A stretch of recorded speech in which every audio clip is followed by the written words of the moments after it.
Olá, seja bem-vindo a mais um programa Educação em Pauta. No programa de hoje, nós vamos conversar sobre a construção de um novo marco regulatório da educação à distância no nosso país.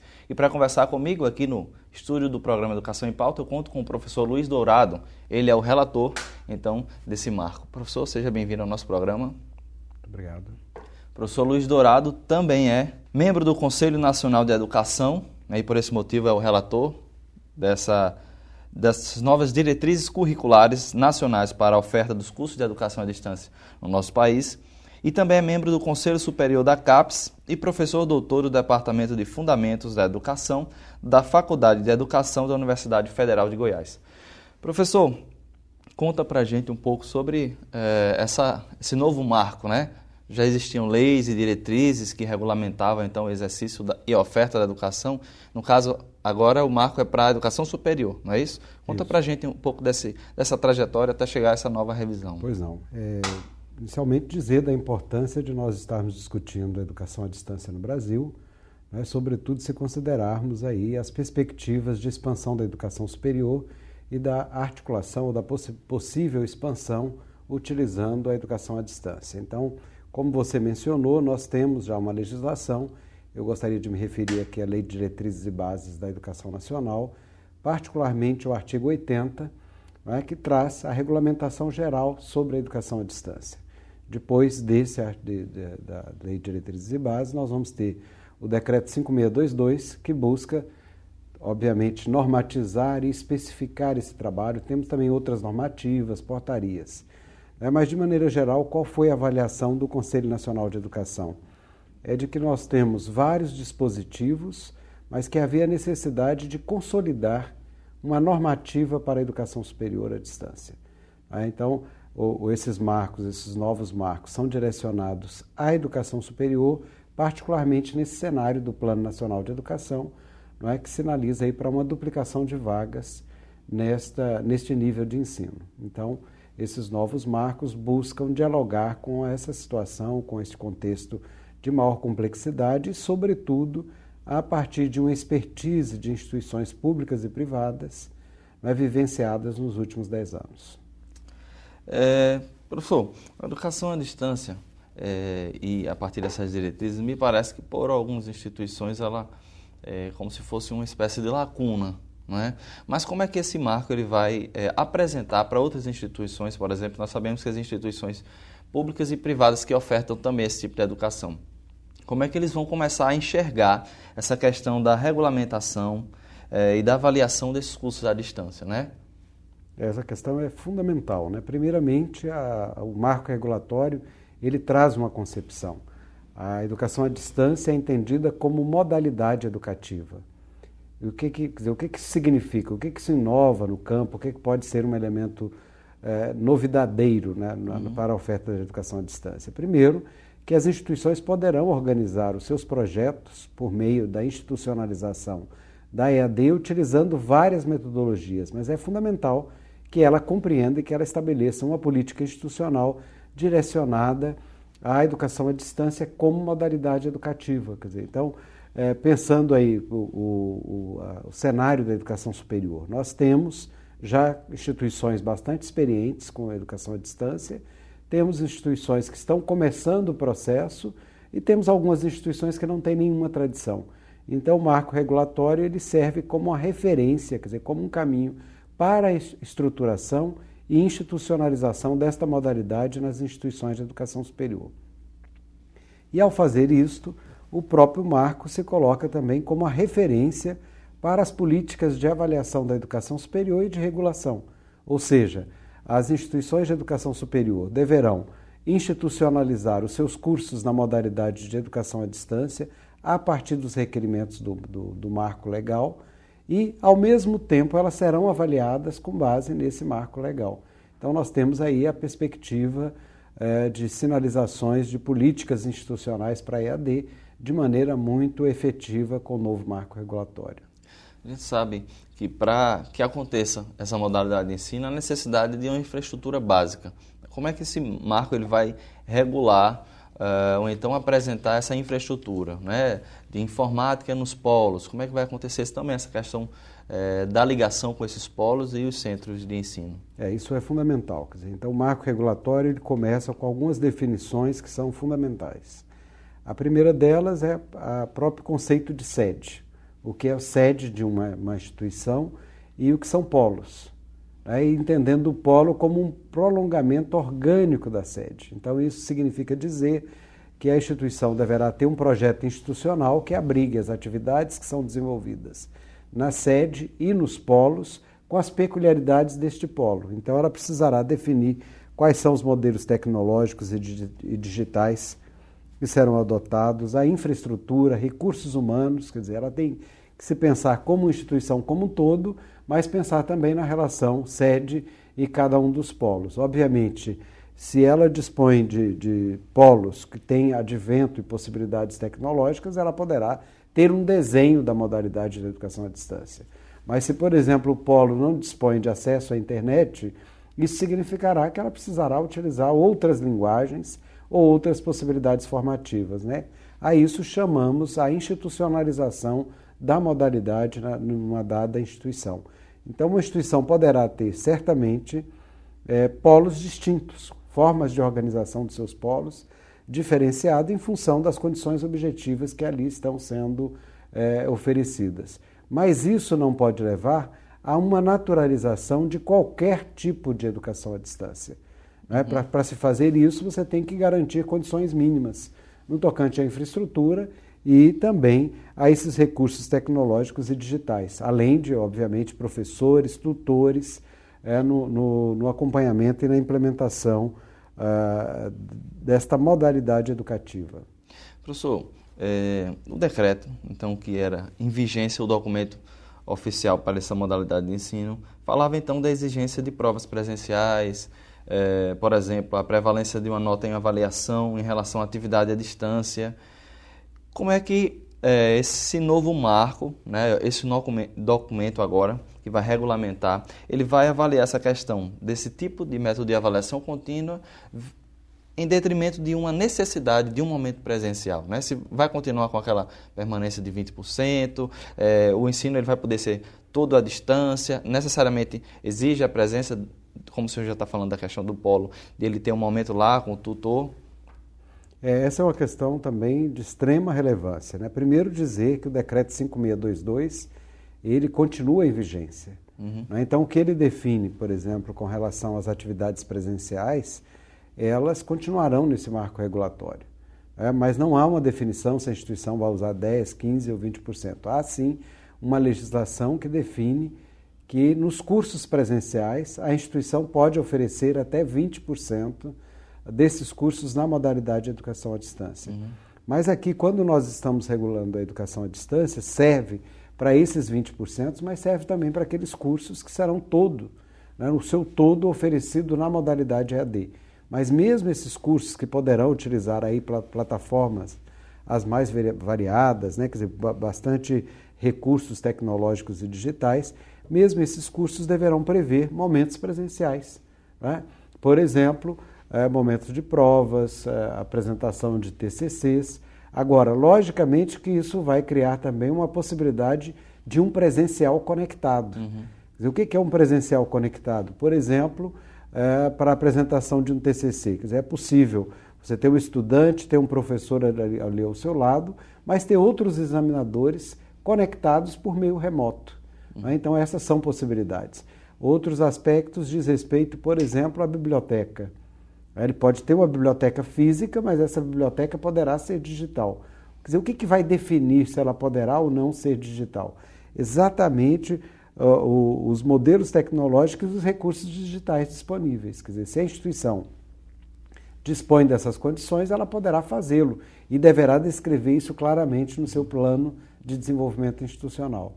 Porque existe uma certa crítica por parte de alguns professores, né, que falam exatamente dessa necessidade de se avaliar um aluno de educação à distância como se fosse a partir de um prisma da educação presencial. E como é que isso ele pode enxergar agora com esse novo documento isso? Ele vai ter uma liberdade maior ou continua com essa mesma atmosfera? De fato, nós estamos vivenciando um campo que passa por alterações bastante importantes, né? Se nós fôssemos discutir um marco regulatório há 10 anos atrás no Brasil, nós teríamos vários limites. Hoje não, hoje a gente já tem uma expertise, tem várias instituições que já vivenciam e avaliam a educação à distância. O próprio Ministério da Educação, a partir do INEP, vem fazendo avaliação, mas nós temos no campo situações muito díspares, condições de instituições de boa qualidade e instituições de precária qualidade. O marco regulatório quer garantir que a modalidade de educação à distância não seja uma modalidade de segunda linha. Então, para isso é preciso que requerimentos básicos sejam garantidos, padrão de qualidade. Agora, certamente que vai ensejar mudanças e possibilidades. Eu fiz referência à biblioteca digital, mas por que não pensar em laboratórios? Quer dizer, então, tudo vai depender da capacidade institucional e da maneira como a instituição vai prever no seu projeto. Quer dizer, eu acho que uma grande inovação desse marco regulatório é enfatizar a institucionalização da modalidade. Portanto, o formato, a forma como ela vai se efetivar a partir dos referenciais de qualidade definidos pela norma, né, e que serão também objetos de maior pormenorização posteriormente, a instituição vai definir, quer dizer, qual o seu caminho. Então, vamos pensar uma instituição do Rio Grande do Norte, que ela tem uma sede, por exemplo, em Natal, mas tem polo em Pau de Ferros, por exemplo, ou em Mossoró. Nós estamos pegando realidades que são bastante diferenciadas, ou em Lajes do Cabugi.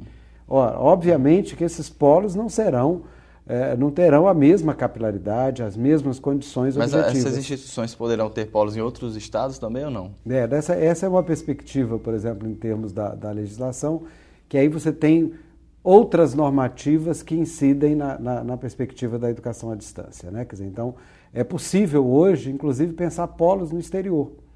Né? Então, tudo isso vai, mas aí tem que se dialogar com outras normativas presentes. Mas voltando aqui ao exemplo do Rio Grande do Norte.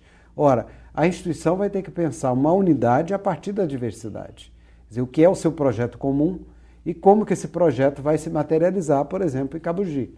Né? Quais são as condições objetivas. Então, tudo isso vai definir a dinâmica, as metodologias a serem adotadas e, obviamente, as possibilidades ou não de você fazer um presencial conectado, por exemplo, um processo à distância, né? Mas que, ao mesmo tempo, atenda ao decreto no sentido do movimento presencial. Aquele exemplo que a gente deu, por exemplo, do trabalho de conclusão de curso. Trabalho de conclusão de curso em que há apresentação. O estudante fez todo o processo a partir de um acompanhamento, de um monitoramento por meio de tutorias, e no momento da apresentação do trabalho, ele vai contar com um docente ali do seu lado, mas os outros docentes que poderão questionar, discutir o trabalho, terão acesso remoto do próprio texto e participarão a partir de uma interação. O que acontece também com o ensino presencial. Algumas instituições do exterior, a gente faz a prova via Skype, ou então mesmo instituições no ensino presencial no nosso país, né, professor? Isso demonstra que a gente vai, espero, num curto prazo de tempo, superar essa dicotomia presencial e à distância. Nós vamos pensar processos formativos que poderão e deverão utilizar fartamente de recursos e modelos tecnológicos. Professor, digitais. Quando se pensa nessa nova diretriz, existem alguns modelos já vigentes no nosso país de educação à distância que podem ser citados, modelos felizes, por exemplo, através dos quais podem servir como algum tipo de referência? Olha, na verdade, eu prefiro não adotar a estrutura de modelos, né?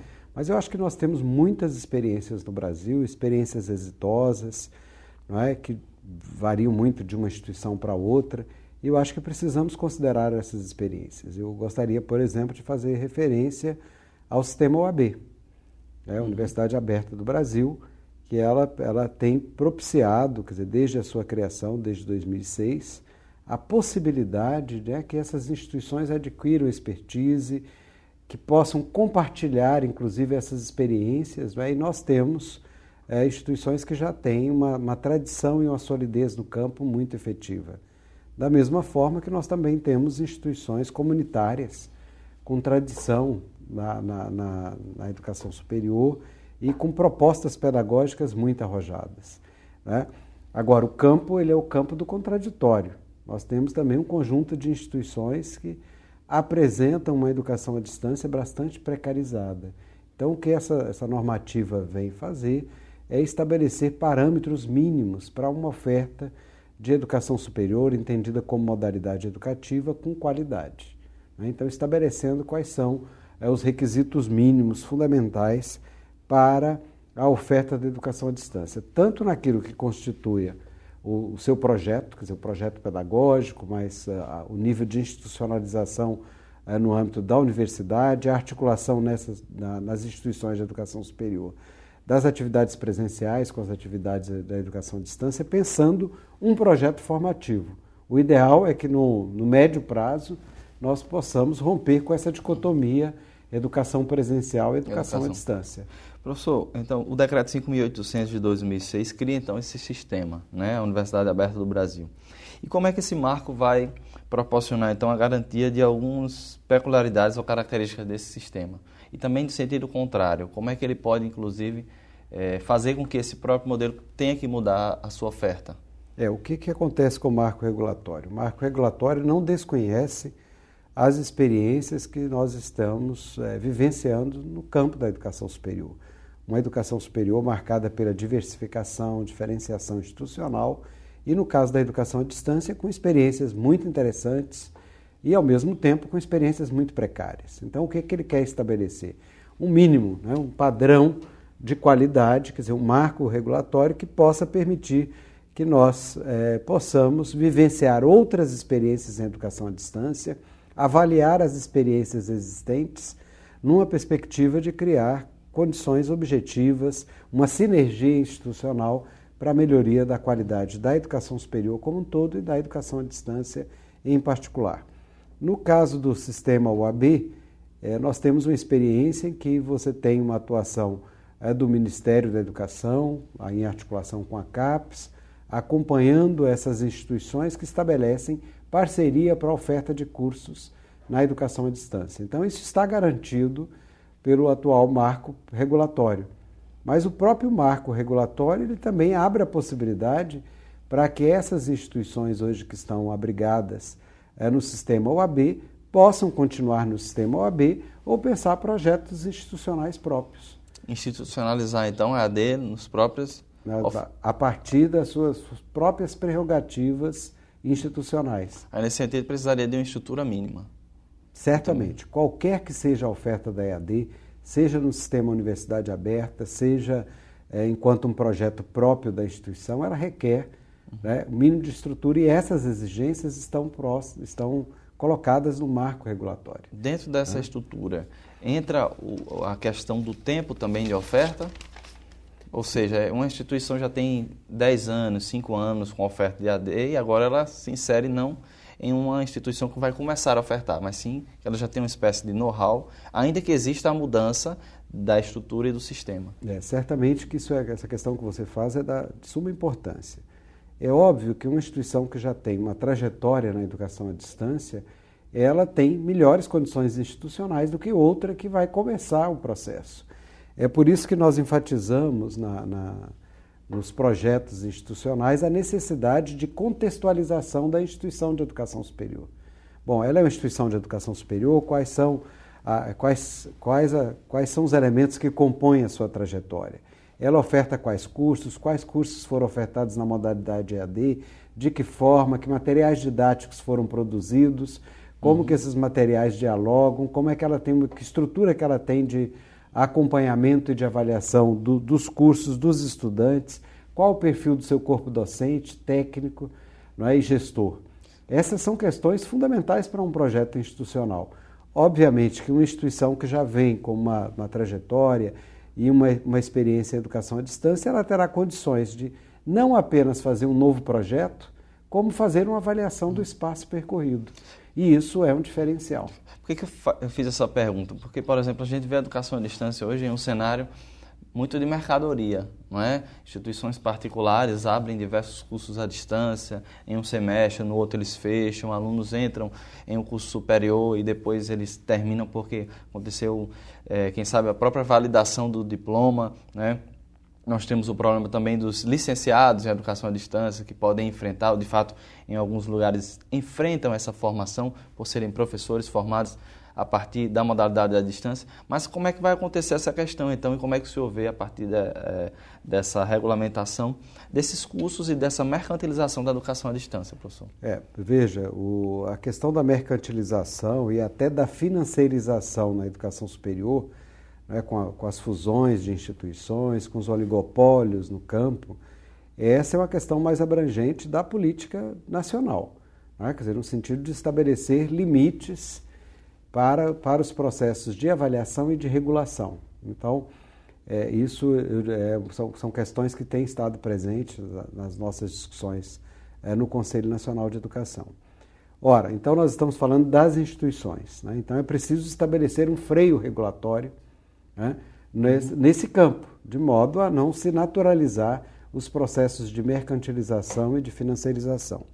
No caso da educação à distância, é importante chamar a atenção que o marco regulatório cuida, de um lado, do credenciamento institucional, né, da autorização, né, do recredenciamento e da renovação dos cursos. Então, a expectativa é de que você terá políticas regulatórias de acompanhamento do campo.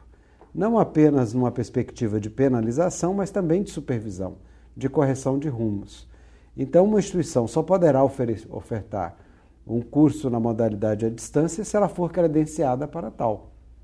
Ela poderá fazer parceria com outras instituições, não é? Mas numa perspectiva de utilização de polos. O que ela não pode fazer, coisas que hoje ocorrem, que, por exemplo, você utilizar uma outra instituição como uma barriga de aluguel para uma oferta de um curso sem as menores condições. Então, o marco regulatório ele vai também normatizar, além das disposições gerais, as disposições específicas no tocante à regulação da educação superior. E, nesse sentido, a expectativa é de que ele possa contribuir, junto com outros dispositivos, para estabelecer no campo limites, regras muito claras de como que o campo pode se comportar nesse processo de complexificação da educação superior no Brasil. Professor, o nosso atual modelo, né, ele tem a necessidade da existência funcional mesmo do tutor, né? Como é que essa diretriz ela vai assegurar, então, esse profissional, que, por sinal, para que ele exista a partir da oferta de bolsas, já que no próprio MEC não tem, então, um cargo efetivo para que as instituições públicas, por exemplo, possam fazer um concurso para preencher vagas para tutores. Como é que a diretriz está pensando a partir dessa perspectiva? As diretrizes elas tratam dos profissionais da educação, né? E nesse escopo estão o corpo docente, técnico e gestor. E o que ela entende como corpo docente? Professores e tutores fazem parte desse corpo docente. Eu acho que esse é um avanço muito grande, porque hoje nós temos instituições que consideram o tutor como parte do projeto pedagógico e obviamente, ele faz o papel de acompanhamento pedagógico e por isso é requerido a ele um conjunto de qualificações da mesma forma que se requer do professor. Mas nós sabemos também que em muitos casos a tutoria tem se efetivado em condições extremamente precárias, não é? Quer dizer, seja nas próprias condições funcionais do tutor, sejam nas exigências para o exercício da tutoria. Ou até mesmo do valor da bolsa, né? Sem contar as questões atinentes à carreira, né? Mesmo nas instituições privadas, o tutor não tem uma carreira. Então, esses novos marcos regulatórios, eles vão definir que terá uma carreira? Não. Mas o que está posto? Que a política de pessoal de cada instituição, né, deverá ser definido no seu projeto institucional. E mais ainda, a definição do que é corpo docente, entendendo o tutor como docente. Então, isso vai levar, ao meu ver, a uma mudança bastante importante no campo, que é de romper com a cultura e com a lógica de que o tutor ele é um trabalho administrativo, quer dizer, ele é eminentemente pedagógico. E, logicamente, que isso ensejará mudança no âmbito das instituições, no tratamento com este profissional, quer sejam instituições públicas como privadas. O próprio Ministério da Educação terá que repensar o seu projeto, né? O marco do sistema OAB, que hoje conta com tutorias que são bolsistas, não é, com condições extremamente complexas em termos de trabalho. Então, esse marco enseja mudanças para essa relação professor e tutor. Professor Luiz, a gente está terminando o nosso programa, mas a última pergunta é: quais são os próximos passos, então, para essa diretriz, já que a gente conversou sobre um pouco dessa estrutura e de como é que ela vai repensar a educação à distância? Quais são os próximos passos da diretriz para que ela possa realmente, de fato...